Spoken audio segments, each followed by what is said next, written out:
स्वागत है और लगातार हम आपको बता रहे हैं यूपी सरकार का बड़ा फैसला। कल से नाइट कर्फ्यू जारी कर दिया गया है और आपको बता दें कि देश में ओमिक्रॉन के मामले बढ़ गए। 358 हो चुके हैं देश में ओमिक्रॉन के अब तक मामले और लगातार कोरोना अपने पैर पसार रहा है। महाराष्ट्र, दिल्ली में ओमिक्रॉन के सबसे ज्यादा केसेस देखे गए हैं। महाराष्ट्र में 88 और दिल्ली में 67 मामले हैं। 358 मरीजों में से 114 मरीज रिकवर भी हो गए हैं। स्वास्थ्य मंत्रालय की तरफ से यह जानकारी साझा की गई है। देश में ओमिक्रॉन के अब तक कुल मामले 358 हो गए हैं। और आपको बता दें कि हाईकोर्ट ने भी सरकार से अपील की थी कि उत्तर प्रदेश में होने वाले जो चुनाव हैं, जो आगे चुनाव 2022 में होने वाले हैं, उन चुनावों को पोस्टपोन किया जाए।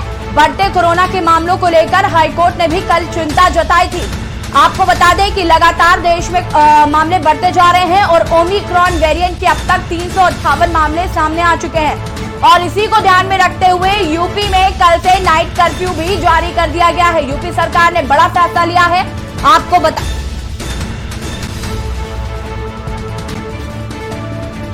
358 मरीजों में से 114 मरीज रिकवर हो गए। स्वास्थ्य मंत्रालय की तरफ से जानकारी साझा की गई है।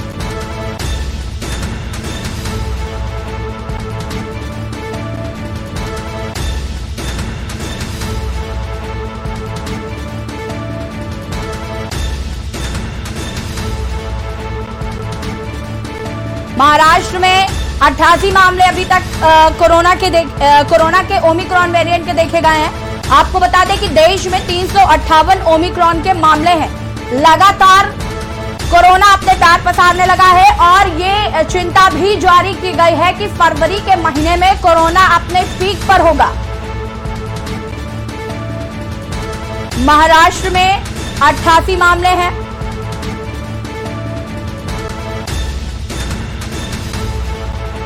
देश में ओमिक्रॉन के अब तक कुल मामले 358।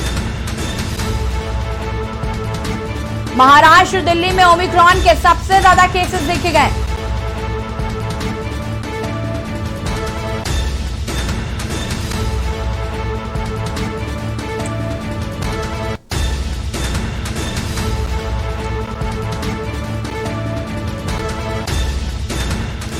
और इसी खबर पर हमारे साथ रेजिडेंट एडिटर दिल्ली से अमित दुबे जी जुड़ चुके हैं।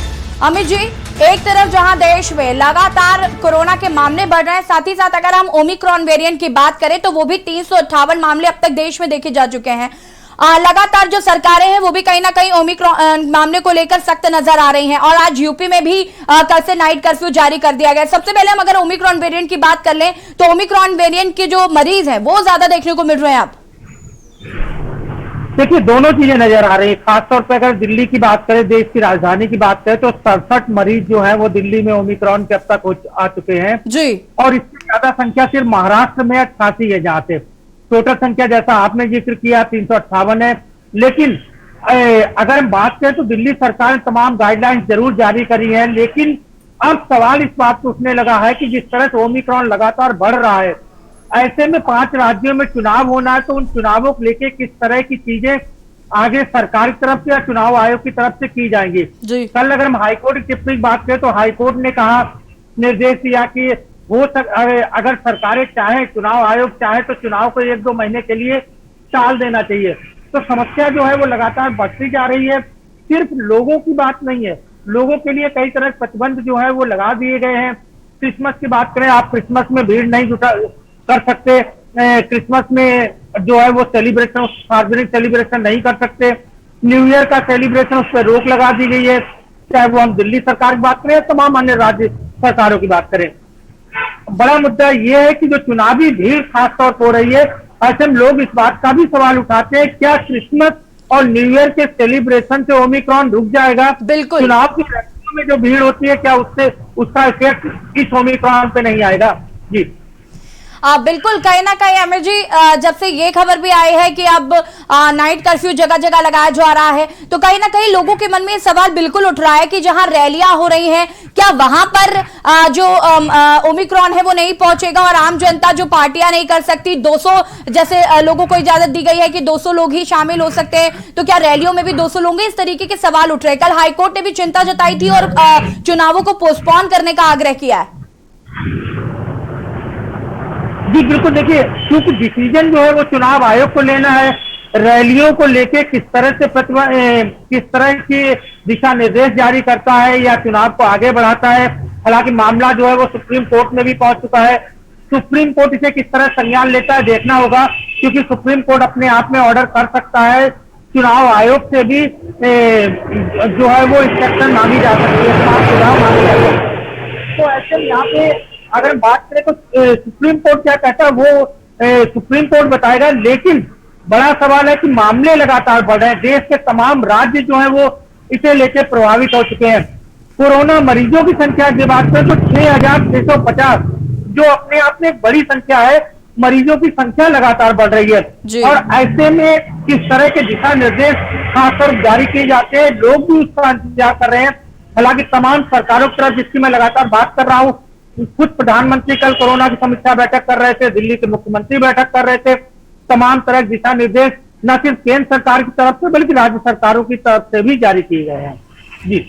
जी बिल्कुल अमित जी, जिस तरीके से लगातार मरीज बढ़ते जा रहे हैं, ऐसे में कहीं ना कहीं बहुत सारी बातों का ध्यान देने की जरूरत है। सरकारों को भी चिंता कहीं ना कहीं हो रही है और ऐसे में अगर कोई फैसला लिया जाता है तो वो जनता के हित का ही होगा। फिलहाल आपका बहुत बहुत शुक्रिया तमाम जानकारी के लिए।